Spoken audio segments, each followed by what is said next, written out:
And who am I? That's not a secret I'll never tell. You know you love me.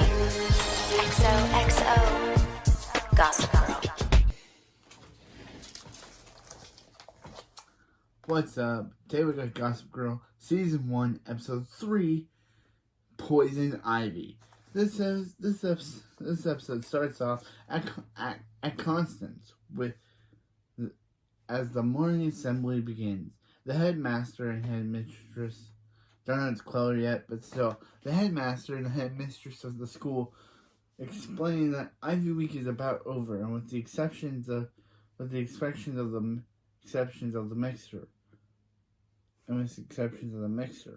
everyone begins to flashback to their morning.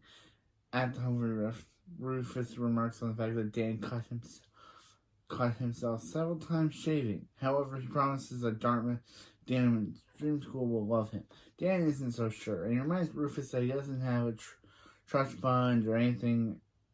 All he has is intellect to get him in. Chuck and Nate attempt to sneak out to smoke a joint, but Nate remembers a conversation he had that morning with his dad while they ran together. During it, the captain encouraged Nate to work harder in order to get into Dartmouth.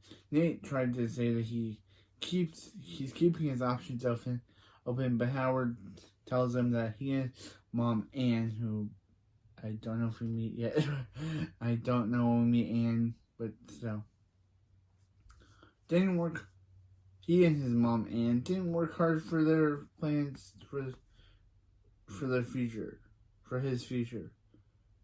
Didn't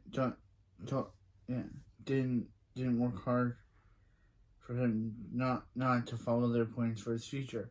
Across the room, Blair is reminded of that the mixer. She announces the charity her community outreach committee will be honoring Caddy. Yeah, will be honoring Caddy and Iz wonder where Serena is. Blair couldn't care less. Instead, she flashes to the conversation she had that morning with her housekeeper, Dorota, who is the best character on the show. And, while having breakfast,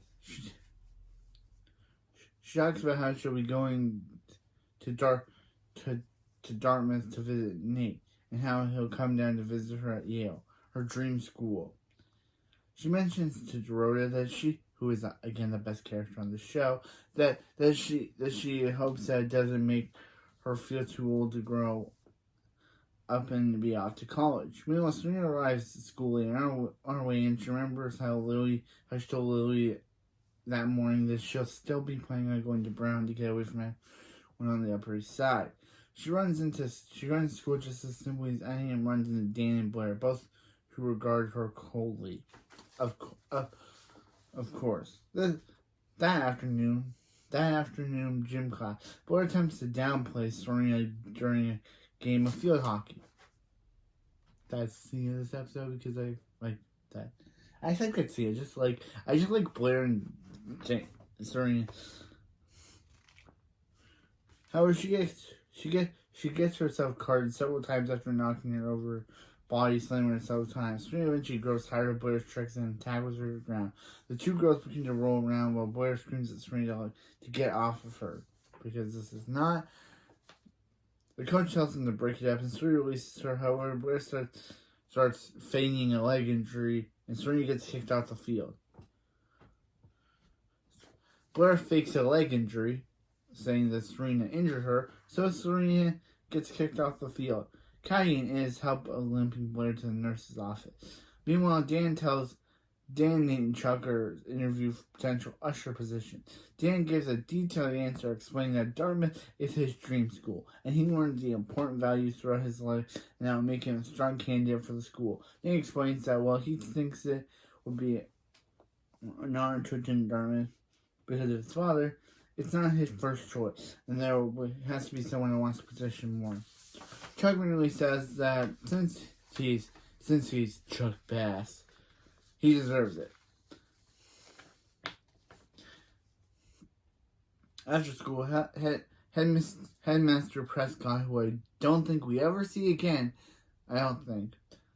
posts the result. Dan checks it and learns that Dartmouth's other position was given to Nate, who comes up behind him. He asks Dan if he got what he wanted, but Dan rudely replies that no, Nate did. He adds that it's because of his family and their will, which Nate takes offense to. Dan then makes a crack about Nate just being respectful to jail hall that the Dartmouth rep Nate never heard of. Dan tells him to pick up his book and the pains it before meeting him. He goes outside and runs into Serena, who knows that he's not in a good mood. Dan explains that he lost the position he wanted to Nate. She says she's sorry, and he scoffs at that's life when you're not a legacy. At the Waldorf, Connie is ice Blair's injured leg when Chuck calls her. She asks the girls got to get some heat on her, so she talks privacy. Once they're gone, she tells Chuck she needs answers on the real reason Serena came back to town, and he agrees to help her out, figure out what it is. At the loft, Dan comes home to find Rufus excited about his bulging saw.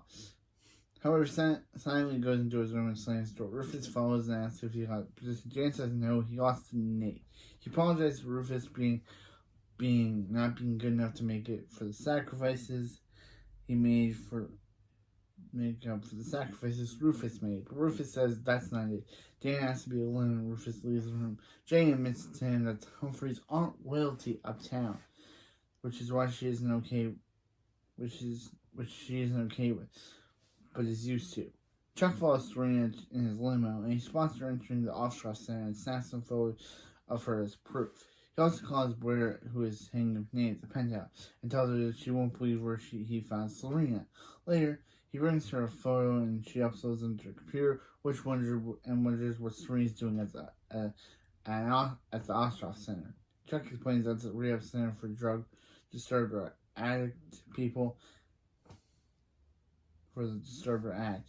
He asks her where plans are now. She replies it's time to start the social destruction of Serena. At the Ostrov Center, Serena, Eric, and Lily sit down with the counselor to discuss Eric's next step. Serena advocates for Eric's release and his being able to return to his old life. However, Lily thinks he should stay there for a little while longer. The counselor asks Eric who he thinks. He initially says he wants to leave, but changes his answer to not when he sees Lily's face. Serena suggests that he come here to the Ivy League mixer so he can get out for a night with familiar people in a familiar place. The counselor agrees that that's a good idea, and Eric accepts her offer to go. Lily isn't pleased with the idea and leaves to go set up for the event, as she's chair of the parent committee. At Constance, Rufus tries to get Dan a usher position but fails. He talks to a woman directly to the parent committee, which is, of course, Lily, because they have to have Lily and Rufus to have a scene together. He asks for a moment with her, and she initially doesn't grant. After Rufus comes to tell Dan that he got Dan a job at the head of the refreshments committee. He also adds that he's the head of the entertainment committee. Jane offers to go to be a roadie, and Rufus explains that he worked hard to get Dan in the program. At a mixer, Lily tells Eric to tell her if he starts to feel anxious or panicky. He tells her that he will, and they enter together. Inside, Rufus plays the guitar while everyone mingles. Sabrina spots Blair talking to the Yale rep and attempts to sabotage her conversation. She offers going to get a drink or a refill and leaves him away from Yale. Blair asks Chuck why Serena is with the Yale rep when he's supposed to. What? Blair asks Chuck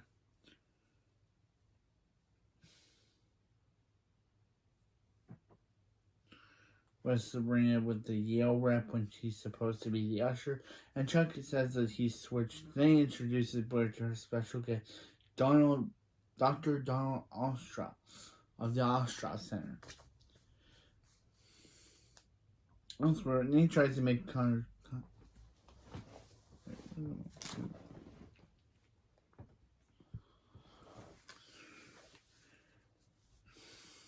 conversation with J.L. Hall, but the conversation turns awkward fast. Meanwhile, Lily is greeted by Bart, Who else says hello? Eric asks how affordable.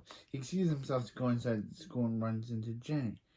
Eric excuses himself to go inside the school and runs into Jenny. He also runs into Howard and Les again how great Florida was, and Eric admits to Jenny that it's on the story, and she replies she has time. At their freshman table, Sabrina fails Danny on how she's trying to undermine Blair, and Nails comes to the table and promptly ignores her. Sabrina goes back inside, and Dan asks how Jay Hall is. Nate admits that they have nothing in common, and Dan says he should talk to Dr. Seuss or how his pro style was influenced by early Faulkner. Dan listens, Nate listens, but then Dan tells him to buy drinks over while he gets some fresh air. Dan accepts, and Nate tries to leave, but is stopped by Howard. He orders him to go back and finish what he started, but Nate says he doesn't want to go to Dartmouth. Elsewhere, Eric tells Jenny that he tried to kill himself before because he was lonely after he and Lily moved to the palace, and also Serena was gone. So he also says that he's also at Ostrov because Lily thinks they have the best counselors, but he knows he's really there because doctors paid to keep their mouth shut. Jenny promises not to say anything and offers to help them think of a believable lie about his supposed time in Florida. Outside, Blair announces the charity is the Ostrov Center, and one student is being perfectly treated there. She reveals that it's Serena and an officer come up and Lily tells her not to go, but Serena goes up anywhere. She confesses that she's in treatment, and Dan asks Jenny is that true. She answers it isn't, and Eric is the one in treatment. She begins the speech on how she should seek forgiveness for those who wronged her, have wronged by Blair, and hushes her away. And Blair hushes her away quickly. She goes to leave, but is followed by Lily, who says, despite that rough patch with Eric, they're still family. Serena just, then why did she did what she did? Then why did she did what she did? And it has to be.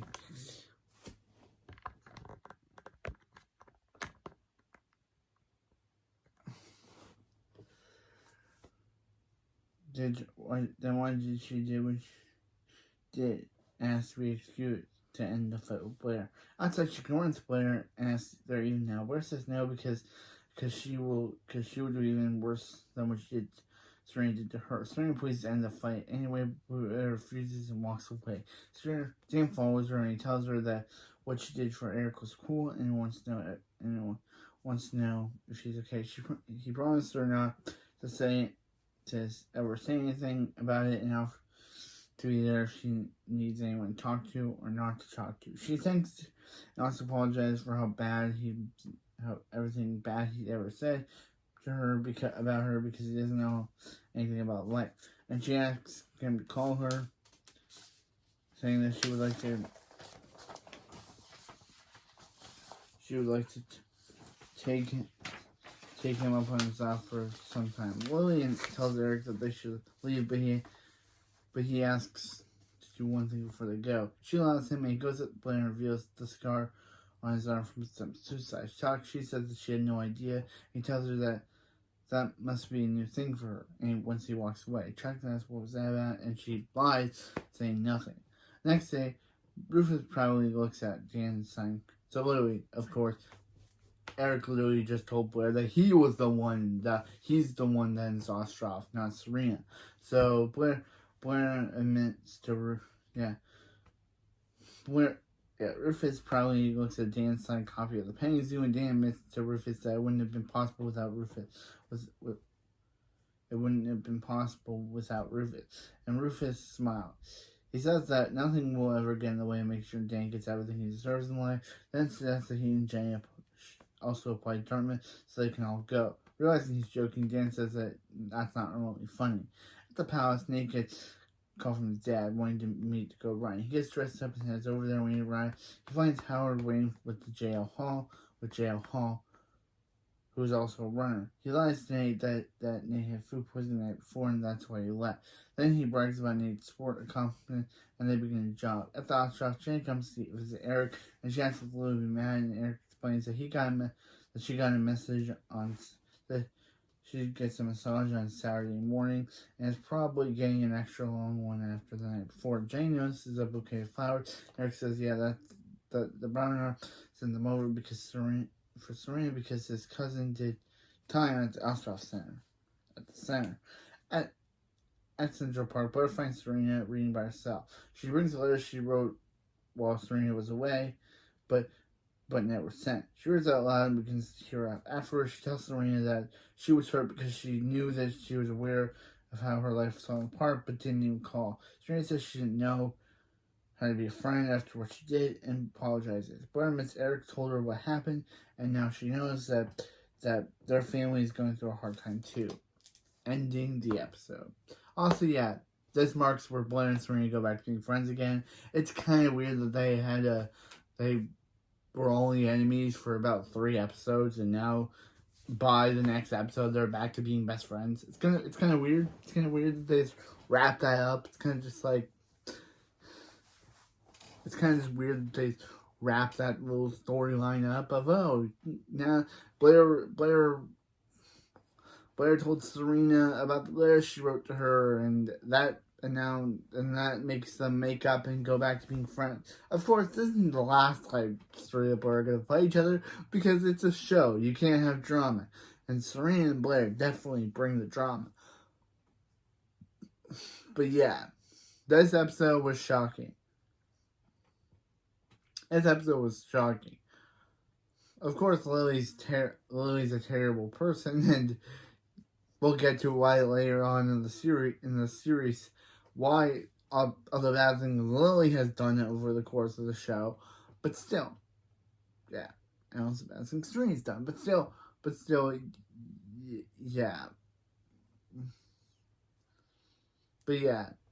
And since that one commenter on my last video said that don't stop making these, and they loved that episode 2 video, I won't stop making these.